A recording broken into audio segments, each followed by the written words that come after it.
Narito po ako ngayon sa Talim Island para makipagkaisa sa mga mamamayan dito na tumututol doon sa pagtatayo ng mga windmills dito po sa kanilang isla. Meron pong plano na magtayo ng 34 na windmills dito at sila ay nangangamba na ito po ay makasira sa kanilang kalikasan. Ang mga windmills na ito ay tinatayo ng DENA Corporation at ng kanyang subsidiary dito sa Pilipinas, ang IWEC Corporation. Ito ay tinatayo na wala man lang konsultasyon sa mga mamamayan dito sa Talim Island. Sinimula na ang pagpapatag ng ilang bahagi ng kabundukan.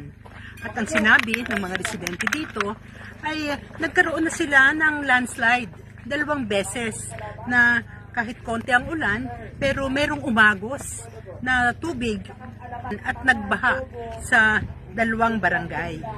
Ang isla ang buhay at kabuhayan ng mga mamamayan dito sa Talim Island.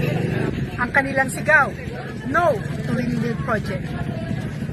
Ang tao, ang bayan, ngayon ay lumalaban!